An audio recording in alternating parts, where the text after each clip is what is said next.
வணக்கம் நண்பர்களே, online ஆல்மதி YouTube channel தங்களுடன் வரவேற்கிறது. டிஎன்இபி ஃபீல்டு அசிஸ்டண்ட்டுக்கு உண்டான ஃபிசிக்கல் டெஸ்ட்டுக்கு உண்டான வீடியோ நம்ம சேனலில் இருக்குது. நம்ம போய் செக் பண்ணி பாருங்கள். நமது சேனலை சப்ஸ்கிரைப் செய்த அனைத்து நல்ல உள்ளங்களுக்கும் நன்றி. நமது சேனல் சார்பாக ஒரு வாட்ஸ்அப் குழு ஓப்பன் பண்ணியிருக்கோம். அதில் ஜாயின் பண்ணிக்கிங்க. நிறைய கேள்விகள் பதில்கள் டிஸ்கஷன்கள் நடக்கும். அதில் நீங்களும் கலந்துக்கிட்டு வெற்றி பெறுங்கள். வாழ்த்துக்களுடன் வீடியோக்குள்ள போலாவாங்க. வணக்கம் நண்பர்களே, முதல் 50 கேள்வி ஏற்கனவே பார்த்துட்டோம். 50வது கேள்விக்கு மேல இந்த பதில்களை பார்ப்போம். 50வது கேள்வி, ஒக்கால்ஸ் ரிலே ஆனது டேஷ் மூலம் இயங்குகிறது. ஒக்கால்ஸ் ரிலே ஆனது டேஷ் மூலம் இயங்குகிறதுன்னு கேட்டிருக்காங்க. கேஸ் மூலமா சென்சிங் ஆகி அதில் பபுள்ஸ் உருவாகும். பபுள்ஸ் மூலமா நம்மளுக்கு ஒக்கால்ஸ் ரிலே ஆக்டிவேட் ஆகும். 51வது கேள்வி, இன்ஸ்ட்ருமெண்ட் கரண்ட் டிரான்ஸ்ஃபார்மர் ஆனது டேஷை இயக்க பயன்படுத்தப்படுகிறது. இன்ஸ்ட்ருமெண்ட் கரண்ட் டிரான்ஸ்ஃபார்மர் ஆனது டேஷை இயக்க பயன்படுத்தப்படுகிறது. அம்மீட்டரை இயக்க பயன்படுத்தப்படுகிறது. Instrument transformer working principal mutual induction தத்துவத்தில் வேலை செய்கிறது. மியூச்சுவல் இண்டக்ஷன் தத்துவத்தில் வேலை செய்கிறது.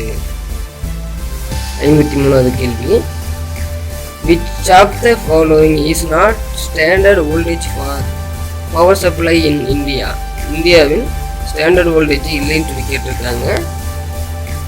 ஆப்ஷன் டி 122 kV, அதாவது 122 கிலோ வோல்ட்.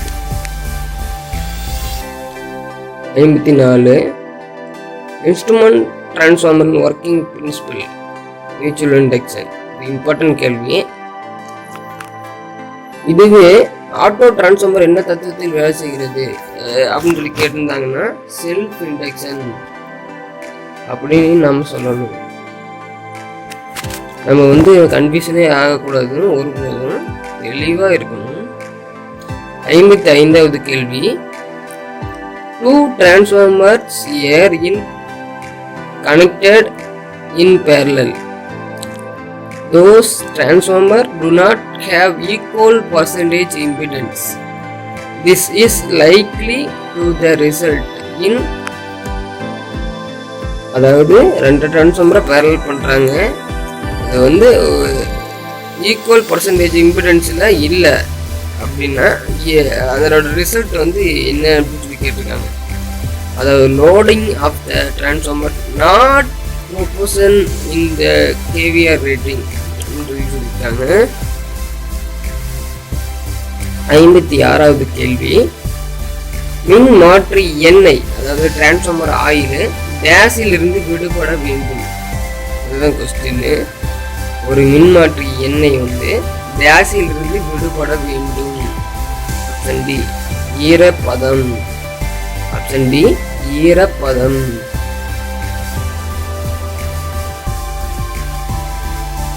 57, டிரான்ஸ்ஃபார்மர் எஃபிஷியன்சி அப்படின்னு சொல்லி கேட்டாங்கன்னா 4 ஆப்ஷனை பொறுத்து 98%. ஏன்னா இதில் சுழலும் பாகங்கள் கிடையாது, அதனால் விண்டியஸ் ராஜும் கிடையாது. அப்படின்றனால 98% வரும். ஐடியல் டிரான்ஸ்ஃபார்மரோட எஃபிஷியன்சி என்னன்னு சொல்லி கேட்டாங்கன்னா 100%.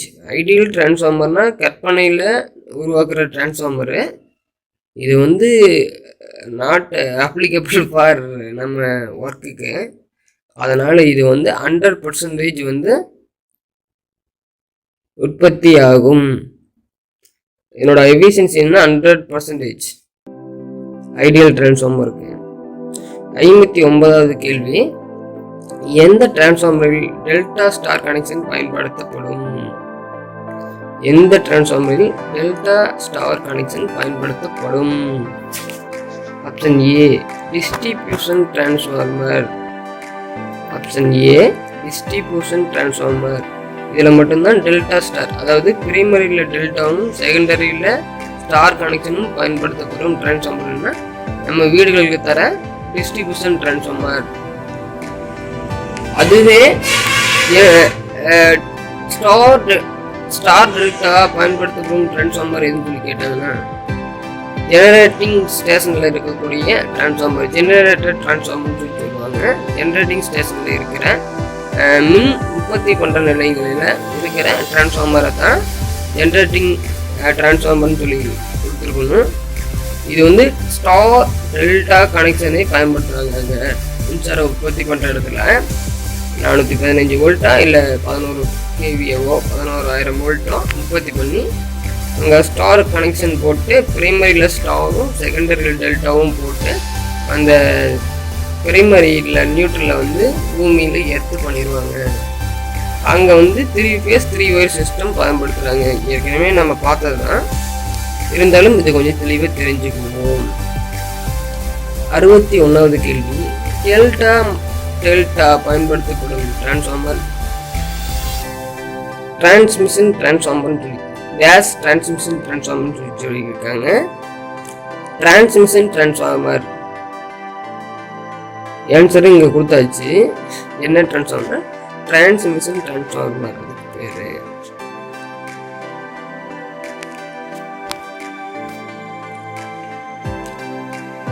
அப்போ ஸ்டார் டு ஸ்டார் எங்கே யூஸ் பண்ணுவாங்கன்னு நீங்கள் யோசிங்க.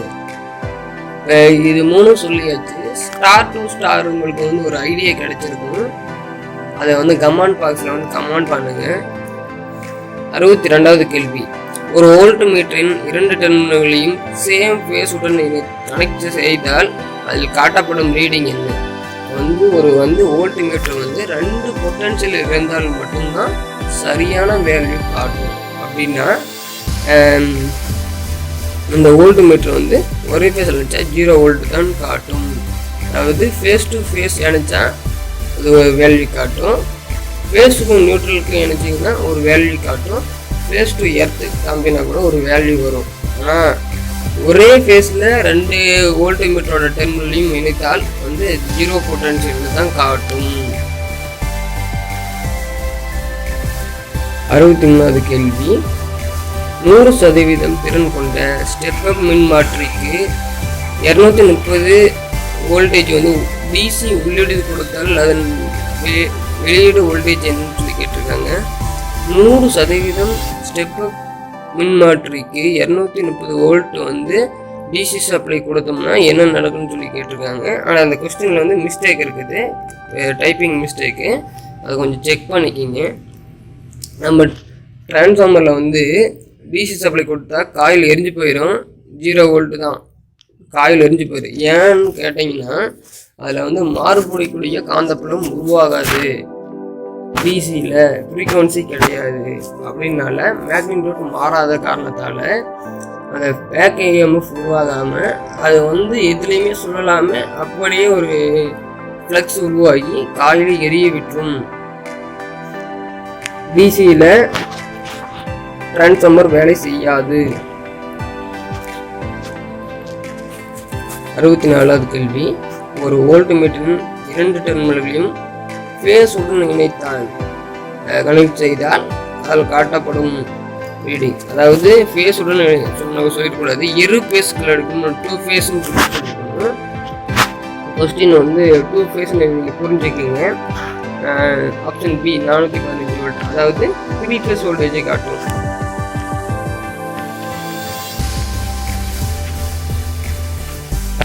ஒரு வோல்ட் மீட்டரின் டெர்மினல்கள் ஃபேஸ் அண்ட் நியூட்ரலுடன் கனெக்ட் செய்தால் அதில் காட்டப்படும் ரீடிங் என்ன அப்படின்னா 230 வோல்ட். 230 வோல்ட் மீன்ஸ் இந்த ஆப்ஷனில் என்ன வோல்ட் கொடுத்துருக்காங்களோ அந்த வோல்ட் தான் நம்ம டிஃபைன் பண்ணணும். ஸ்டாண்டர்ட் வோல்டேஜ் 240 தானே, ஏன் 240 போடணும்னு சொல்லி கேட்கக்கூடாது. ஏன்னா கொஸ்டினில் என்ன இருக்கோ அதுதான் நம்ம சூஸ் பண்ணணும். வீஸ்டோன் பிரிட்ஜில் நல் கண்டிஷனரில் வெளியிடப்படும் வோல்டேஜ் அளவு என்ன அப்படின்னா, வீஸ்டோன் பிரிட்ஜ்னா மதிப்பு தெரிந்த மின்தடை கொண்டு மதிப்பு தெரியாத மின்தடையை கண்டுபிடிக்கிற ஒரு மீட்டர் தான் இது. வந்து நம்ம ஃபண்டமெண்டலாக படிக்கும்போது இதை பற்றிலாம் நம்ம நிறையா கற்றுக்குவோம். 0 வோல்ட் அதனோட வீஸ்டோன் பிரிட்ஜில் நல் கண்டிஷனில் வெளியிடப்படும் வோல்டேஜ் அளவு என்னன்னா 0 வோல்ட் வெளியிடும். 67வது கேள்வி, 3 phase இண்டக்ஷன் மோட்டரு ஸ்டார்டரில் எவ்வகை டிரான்ஸ்ஃபார்மர் பயன்படுத்தப்படுகிறது? 3 phase இண்டக்ஷன் மோட்டார் ஸ்டார்டரில் எவ்வகை டிரான்ஸ்ஃபார்மர் பயன்படுத்தப்படுகிறது? Auto transformer. ஆட்டோ டிரான்ஸ்ஃபார்மர் மூலமாக வோல்டேஜ் வந்து கூட்ட முடியும், குறைக்க முடியும். இந்த வந்து நம்ம வந்து ஆட்டோ டிரான்ஸ்ஃபார்மர் ஸ்டார்டரில் யூஸ் பண்ணுறோம். ஆட்டோ டிரான்ஸ்ஃபார்மர் நம்ம பயன்படுத்துகிறோம். அது மட்டும் இல்லாமல் நம்ம டிரான்ஸ்ஃபார்மரை அதில் பயன்படுத்துகிறோம். ஸ்டார்டரில் ஒரு டிரான்ஸ்ஃபார்மரில் பிரைமரி மற்றும் செகண்டரி வோல்டேஜ் ஃபேஸ் ஆங்கிள்னு சொல்லுவாங்கல்ல, இதுதான் இந்த கேள்வி. இது மிக முக்கியமான கேள்வி, எல்லாரும் புரிதலுடன் பாருங்க. ஒரு டிரான்ஸ்ஃபார்மர் பிரைமரி மற்றும் செகண்டரி வோல்டேஜின் ஃபேஸ் டிஃபரன்ஸ் என்னன்னு சொல்லி கேட்டிருக்காங்க. 180 டிகிரி கொடுத்துருக்காங்க. இதுவே ஒரு ஆல்டர்னேட்டராக இருந்தாலும் சரி, ஒரு 3 phase இண்டக்ஷன் மோட்டராக இருந்தாலும் சரி, இதனோட ஃபேஸ் ஆங்கிள் என்ன, அதாவது ஃபேஸ் டிஃபரன்ஸ் என்னன்னு சொல்லி கேட்டாங்கன்னா 120 டிகிரின்னு சொல்லி சொல்லுவாங்க. ஒரு மோட்டருக்கோ ஒரு ஆல்டர்னேட்டருக்கோ இருந்தால் 120 டிகிரின்னு சொல்லுவாங்க. இதுக்கு ஏன் 180 டிகிரி சொல்கிறாங்க அப்படின்னு சொல்லிட்டு கமெண்டில் வந்து நீங்கள் கமெண்ட் பண்ணுங்கள்.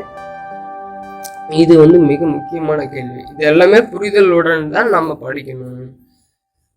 அப்படி புரிதலுடன் படித்தால் மட்டும்தான் நம்ம வந்து ஒரு தேர்வில் சக்ஸஸ்ஃபுல்லாக முடியும்.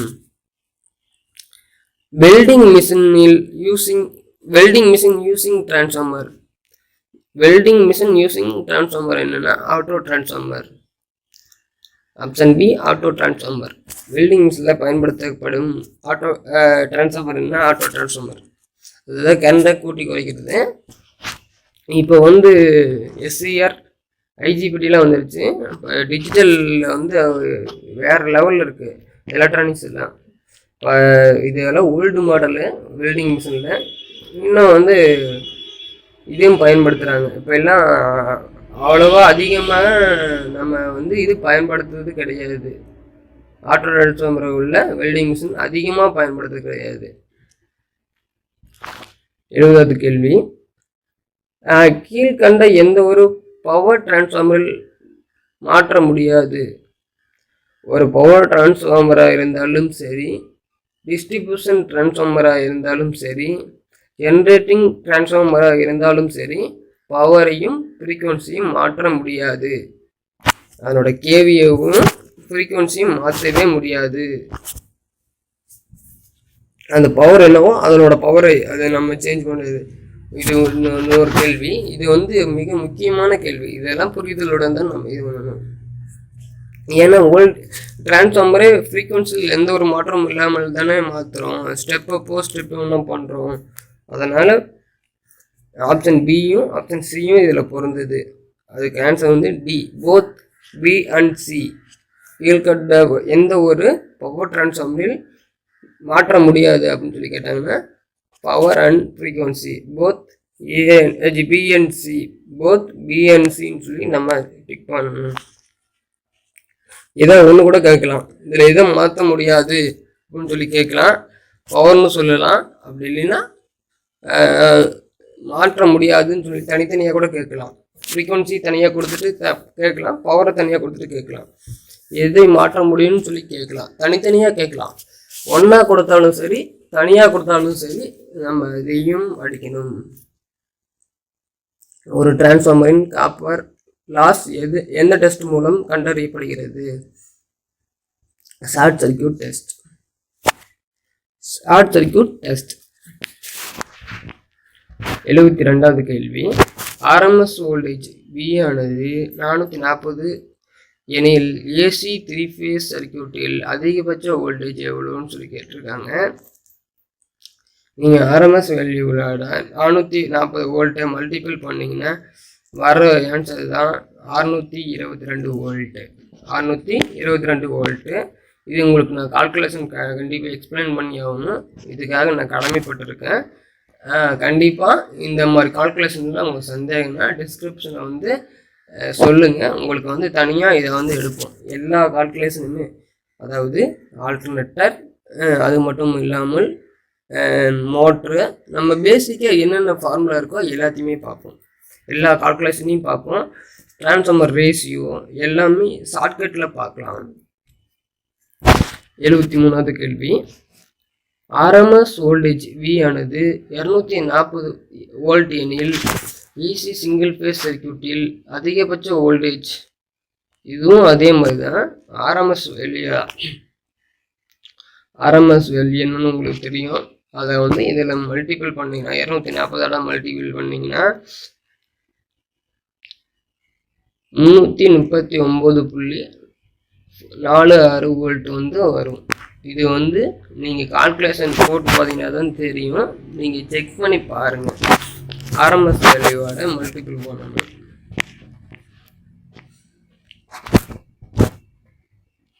74வது கேள்வி, ஆர்எம்எஸ் வோல்டேஜ் V ஆனது 415 வோல்ட் எனில் 3 ஃபேஸ் சர்க்யூட்டில் அதிகபட்ச வோல்டேஜ் எவ்வளோன்னு சொல்லி கேட்டிருக்காங்க.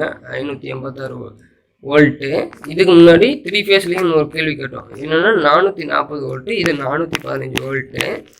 கொஞ்சம் புரிதலுடன் வந்து நம்ம எல்லா கேள்வியுமே பார்ப்போம்.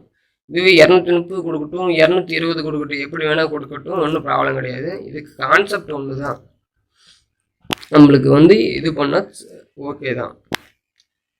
ஆர்எம்எஸ் வோல்டேஜ் V ஆனது 230 எனில் ஏசி சிங்கிள் ஃபேஸ் சர்க்யூட்டில் அதிகபட்ச வோல்டேஜ் வந்து 325 வோல்ட், அதிகபட்சம் 325 வோல்ட்.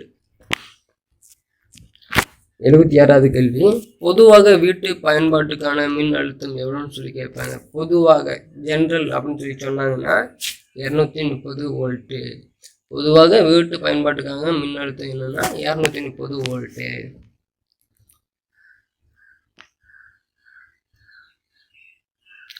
77, பொதுவாக சிங்கிள் ஃபேஸ் வோல்டேஜ் என்ன அப்படின்னு சொல்லி கேட்பாங்க. பொதுவாக சிங்கிள் ஃபேஸ் வோல்டேஜ்னா 230. இது என்ன கேட்டிருக்காங்கன்னா வீட்டு பயன்பாட்டுக்கான மின் அழுத்தம் அப்படின்னு சொல்லி கொடுத்துருக்காங்க. கேள்விகளை தெளிவாக புரிஞ்சுக்கிங்க. இன்னும் வேறு மாதிரி கூட கேட்பாங்க. அதாவது ஐஎஸ்ஐ ரூல் பிரகார சிங்கிள் ஃபேஸ் வோல்டேஜ் என்னன்னு சொல்லி கேட்பாங்க. நிறைய விதமாக இருக்குது. நம்ம சிங்கிள் ஃபேஸ் வோல்டேஜில் எப்படி கேட்டாலுமே நம்ம வந்து மாற்றி எழுதவே கூடாது. 78வது கேள்வி, இந்தியாவில் ஏசி சிங்கிள் ஃபேஸ் லைட்டிங் சர்க்யூட்டின் வோல்டேஜின் ஸ்டாண்டர்ட் நெட்வொர்க்கிங் வோல்டேஜ் என்ன அப்படின்னு சொல்லி கேட்டிருக்காங்க. 240 வோல்ட், 240 வோல்ட்டு தான் ஸ்டாண்டர்ட் வோல்ட். இந்தியாவோட ஸ்டாண்டர்ட் வோல்ட் என்னன்னா சிங்கிள் ஃபேஸில் 240. 79வது கேள்வி, common domestic supply is 3 face voltage அப்படின்னு சொல்லி கேட்டிருக்காங்க. காமன் டொமஸ்டிக் வோல்டேஜ் வந்து 3 ஃபேஸில் வந்து 415 வோல்ட்டு அப்படின்னு சொல்லி புக்கில் இருக்குது. இது கொஞ்சம் கிராஸ் செக் பண்ணிக்கிங்க.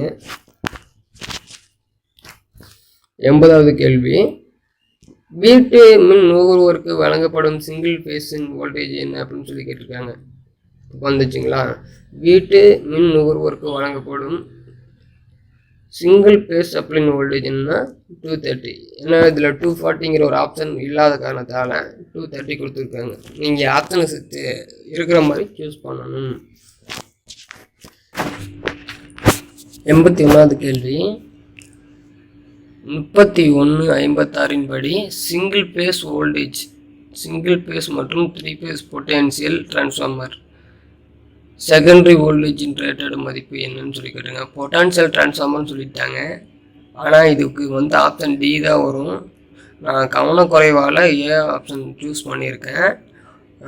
400, அதாவது பொட்டன்ஷியல் டிரான்ஸ்ஃபார்மர்னாவே நீங்கள் வந்து கணக்கு பண்ணிக்கணும். 100 வோல்ட்லேருந்து 110 வோல்ட் டிஃபைன் பண்ணியிருப்பாங்க. நீங்கள் இன்கமிங்கில் ஹை வோல்டேஜ் என்ன கொடுத்துருந்தாலும் சரி, நம்ம வோல்ட் மீட்டருக்கு வந்து 110 வோல்ட்டு ஸ்டாண்டர்டாக வர மாதிரி தான் டிசைன் பண்ணியிருப்பாங்க பிடி பொறுத்த வரைக்கும்.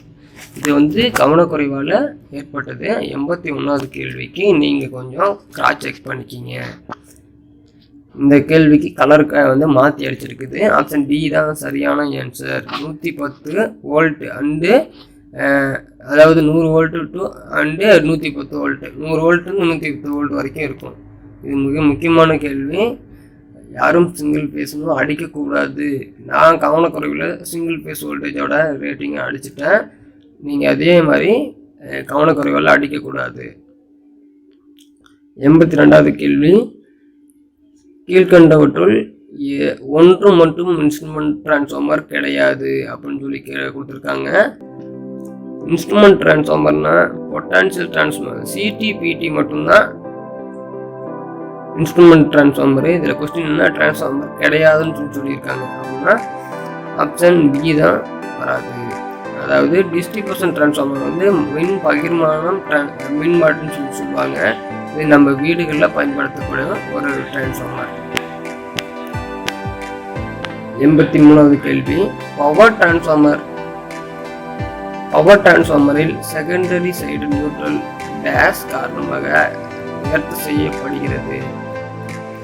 ஒரு பவர் டிரான்ஸ்ஃபார்மர்ல எதுக்காக நம்ம நியூட்ரலை எர்த் செய்யறோம் அப்படின்னு சொல்லியிருக்காங்க. எந்த புள்ளியிலும் ஃபேஸை பரிசோதிக்க. ஆப்ஷன் வந்து மெஷினை பாதுகாப்புக்காக, மெஷினோட பாதுகாப்புக்காக.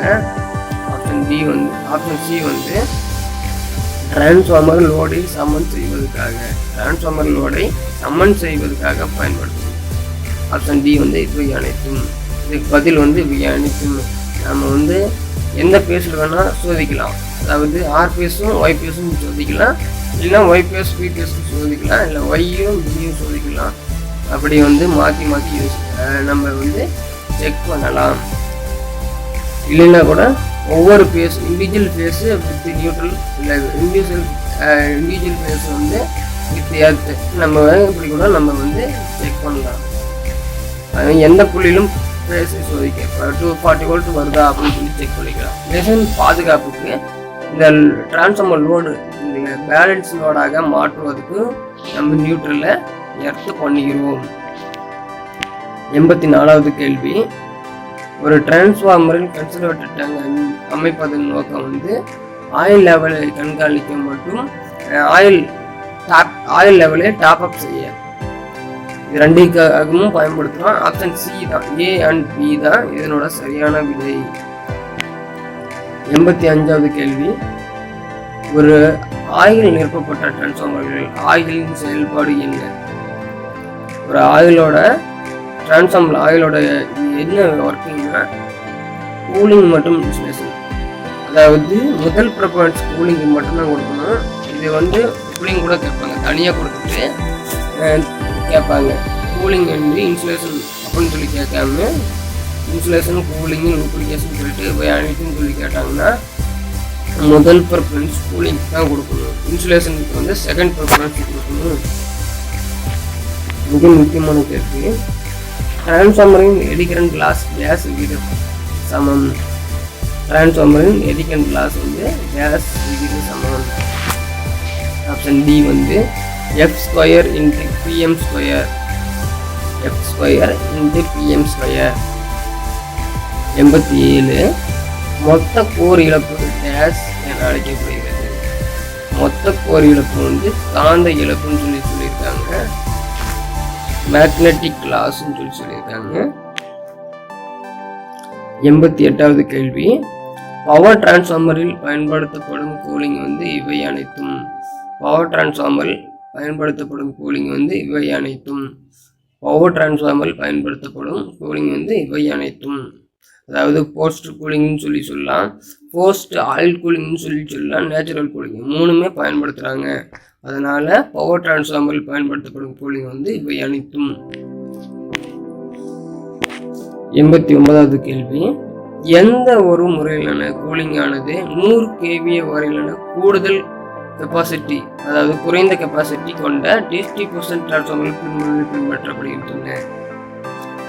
எந்த ஒரு முறையிலான கூலிங் ஆனது 100 kVA வரையில் உள்ள குறைந்த கெப்பாசிட்டி கொண்ட டிஸ்ட்ரிபியூஷன் டிரான்ஸ்ஃபார்மர் பெருமளவில் பின்பற்றப்படுகிறது?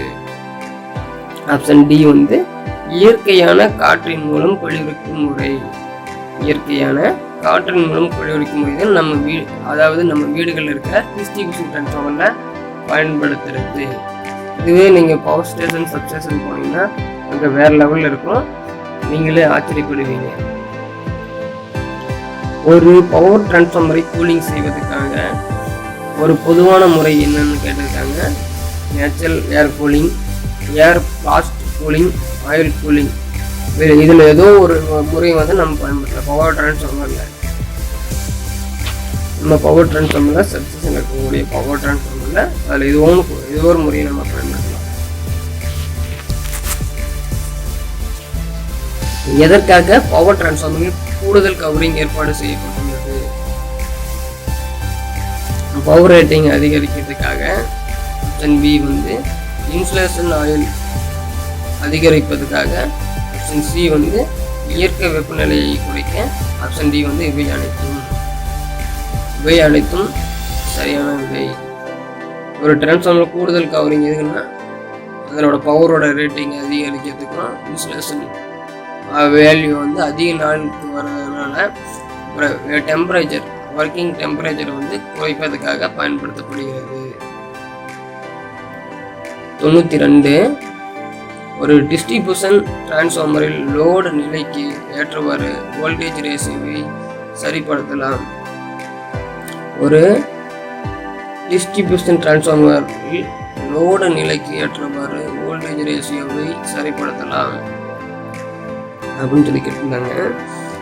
நீங்கள் அந்த ரேஷியோ வந்து அந்த ஏற்கனவே அங்கே வந்து ரேஷியோவை சேஞ்ச் பண்ணுறதுக்காக கீர் பாக்ஸ் கொடுத்துருப்பாங்க. அது வந்து ஆன்லோட் டேப் சேஞ்சிங் சொல்லுவாங்க. அதுக்கு நம்ம அதை மாற்றும் போது வோல்டேஜ் வந்து ப்ரைமரியில் இதாகும்போது அங்கே செகண்டரிலையும் சேஞ்ச் ஆகும். ஸ்டாண்டர்ட் வோல்டேஜும் நம்மளுக்கு கிடைக்கும், வோல்டேஜ் குறையாமல் கிடைக்கும். அதாவது ஆன்லோட் டேப் சேஞ்சிங் ஒன்று இருக்குது, ஆஃப்லோட் டேப் சேஞ்சிங் இருக்குது. அது வந்து இப்போ அட்வான்டேஜாக ஆன்லோடில் ஒரு ஏவியர் கண்ட்ரோல் மூலமாக கண்ட்ரோல் பண்ணுற மாதிரியும் இருக்குது. இப்போ ஒரு ஏவியர்னா என்னன்னு தெரிஞ்சுக்கணும். ஆட்டோமேட்டிக் வோல்டேஜ் ரெகுலேட்டர்னு சொல்லுவாங்க. ஒரு ஏவியர் மூலம் கட்டுப்படுத்தும் போது ஆன்லோட்லேயும் நம்ம கண்ட்ரோல் பண்ணலாம், ஆஃப்லோட்லேயும் கண்ட்ரோல் பண்ணலாம், ஏவியர் மூலமாக கண்ட்ரோல் பண்ணலாம். அதனால் இதுக்கு வந்து ஆப்ஷன் டி தான் சரியான ஆன்சர். ஒரு டிஸ்ட்ரிபியூஷன் டிரான்ஸ்ஃபார்மரில் எப்படி நம்ம வந்து அந்த ரேஷியோவை மாற்றணும்னு சொல்லி கேட்டிங்கன்னா இவை அனைத்தும். 93வது கேள்வி. ஒரு டிரான்ஸ்ஃபார்மரில் பிரீத்தர் எக்ஸ்பிரஷன்மெண்ட் டயாபிராம் டேஷின் மூலம் மூடப்பட்டிருக்கும் கண்ணாடி. ஒரு டிரான்ஸ்ஃபார்மர் பிரீத்தர் எக்ஸ்பிரஷன்மெண்ட் டயாபிராம் டேஷ் மூலம் மூடப்பட்டிருக்கும் கண்ணாடி. 94வது கேள்வி. எந்த வகை டிரான்ஸ்ஃபார்மரில் செகண்டரி தனிமைப்படுத்துவது இல்லை? எந்த டிரான்ஸ்ஃபார்மர் இருந்தாலுமே பிரைமரி செகண்டரி இருக்கும். எதுல வந்து தனிமைப்படுத்துவது இல்லைன்னு சொல்லி கேட்டிருக்காங்க. Option B auto transformer. Option B auto transformer. 95வது கேள்வி. ஒரே வைண்டிங்கில் பிரைமரி மற்றும் செகண்டரி வோல்டேஜ் தீர்மானிக்கப்படுவது டேஷ் என அழைக்கப்படுகிறது. ஒரே வைண்டிங் தான் பிரைமரி செகண்டரி. அப்படின்னா எதுனா ஆட்டோ டிரான்ஸ்ஃபார்மர் சொல்லுவாங்க. ஒன் வைண்டிங் டிரான்ஸ்ஃபார்மர்னா ஆட்டோ டிரான்ஸ்ஃபார்மர். நீங்கள் ஷார்ட்கட்டு நீங்கள் வச்சுக்கணும், மறக்கவே கூடாது. இந்த மாதிரி கேள்விகள்லாம் அதிகமாக வரும். 96 பின்வருவனவற்றுள் எது ஒரு 2 வைண்டிங் டிரான்ஸ்ஃபார்மரை விட ஒரு ஆட்டோ டிரான்ஸ்ஃபார்மர் முக்கிய நன்மையாகும்? மற்ற டிரான்ஸ்ஃபார்மரை கம்பேர் பண்ணும்போது ஆட்டோ டிரான்ஸ்ஃபார்மரோட பெனிஃபிட் சொல்லி கேட்டிருக்காங்க. முக்கியமான நன்மை என்னன்னா ஆப்ஷன் பி வைண்டிங்கோட மெட்டீரியல் சேமிக்கப்படுது. மற்ற வைண்டிங்கில் வந்து பிரைமரி வைண்டிங் செகண்டரி வைண்டிங் தனித்தனியாக பண்ணணும். அப்படின்னா அதனோட வைண்டிங் மெட்டீரியல், அதாவது கண்டக்டிங் மெட்டீரியலும் இருக்குது, இன்சுலேஷன் மெட்டீரியலும் இருக்குது. அது ரெண்டையுமே குறைக்கிறதுக்காக சேமிக்கிறோம். ஆட்டோ டிரான்ஸ்ஃபார்மரில் அதுக்கு கம்மியாக தான் யூஸ் பண்ணுறோம். அதை கம்பேர் பண்ணும்போது இதில் வந்து ஆட்டோ டிரான்ஸ்ஃபார்மரில் குறைவாக பயன்படுத்துகிறோம். 97 பின் வருவனவற்றுள் எந்த ஒரு 2 வைண்டிங் டிரான்ஸ்ஃபார்மரை விட ஒரு ஆட்டோ டிரான்ஸ்ஃபார்மர் முக்கியமான நன்மைன்னு சொல்லி கேட்டிருக்காங்க. வைண்டிங் மெட்டீரியல் சேமிக்கப்படுகின்றன. இதே கேள்வி ரிப்பீட் ஆகிருக்கு. 98வது கேள்வி. ஆட்டோ டிரான்ஸ்ஃபார்மரில் பிரைமரியும் செகண்டரியும் இணைந்திருக்கும் டேஷில் இருந்திருக்கும் கேட்டிருக்காங்க. ஒரு ஆட்டோ டிரான்ஸ்ஃபார்மரில் பிரைமரியும் செகண்டரியும் டேஷில் இருந்திருக்குன்னா காந்த ரீதியாகவும் மின் ரீதியாகவும் இணைந்து இருக்கும். இதே கேள்வி நம்ம ஃபர்ஸ்ட் பார்ட்டில் பார்த்துருக்கோம். முக்கியமான கேள்வி, ஆட்டோ டிரான்ஸ்ஃபார்மர் வேற, நார்மல் டிரான்ஸ்ஃபார்மர் வேற அப்படிங்கும்போது நீங்கள் புரிதலுடன் நீங்கள் எழுதணும். இந்த தேர்வில் வெற்றி பெறணும், அதுதான் என்னுடைய ஆசையும். நம்ம சேனலை பாட்டு போனீங்கன்னா உங்களுக்கு ஒரு ரெஃபரன்ஸ் கிடைக்கணும். 99வது கேள்வி, ஒரு ஆட்டோ டிரான்ஸ்ஃபார்மர் எந்த தத்துவத்தின் அடிப்படையில் செயல்படுகிறது அப்படின்னு சொல்லி கேட்டாங்கன்னா செல்ஃப் இன்டக்ஷன். அது நார்மல் டிரான்ஸ்ஃபார்மர் என்ன தத்துவத்தில், அதாவது நம்ம பவர் டிரான்ஸ்ஃபார்மர், டிஸ்ட்ரிபியூஷன் டிரான்ஸ்ஃபார்மர் என்ன தத்துவத்தில் வேலை செய்யுன்னு சொல்லி கேட்பாங்க. அடுத்து இன்ஸ்ட்ருமெண்ட் டிரான்ஸ்ஃபார்மர், அதாவது சிடிபிடி என்ன தத்துவத்தில் வேலை செய்யுன்னு சொல்லி கேட்பாங்க. அதே மாதிரி ஆட்டோ டிரான்ஸ்ஃபார்மர் மூணுமே கேட்பாங்க. நம்ம கன்ஃபியூஷன் அழைக்கக்கூடாது, ஓகேங்களா? 100வது கேள்வி, ஆட்டோ டிரான்ஸ்ஃபார்மர் பயன்பாடு எதுக்கு பயன்படுத்தணும்னு சொல்லியிருக்காங்க. Option A series line booster. Option A series line பூஸ்டருக்கு நம்ம பயன்படுத்தணும். ஆட்டோ டிரான்ஸ்ஃபார்மரை வேறு எங்கே வேணும், நிறைய பக்கம் யூஸ் பண்ணுறோம், அப்ளிகேஷன்ஸ் நிறைய இருக்குது. இருந்தாலுமே இந்த 4 ஆப்ஷனில் எங்கேன்னா சீரியஸ் லைன் பூஸ்டரும் நம்ம பயன்படுத்துகிறோம். நன்றி நண்பர்களே. இந்த வீடியோ உங்களுக்கு பிடிச்சிருந்தா லைக் பண்ணுங்கள், ஷேர் பண்ணுங்கள், கமெண்ட் பண்ணுங்கள். இதில் ஏதாவது ஒரு சில கேள்விகள் தவறாக இருந்தால் நீங்கள் கமெண்டில் சொல்லுங்கள். இதை பற்றி நம்ம கரெக்ஷன் பண்ணிக்குவோம். இந்த வாழ்த்துக்களுடன் நம்ம இந்த வீடியோவை நிறைவு செய்வோம். உங்களோட ஆதரவுகள் எங்களுக்கு மிகவும் முக்கியமானது. அதனால் உங்களால் முடிந்த ஆதரவை எங்களுக்கு தெரிவியுங்கள். நன்றிகள் பல.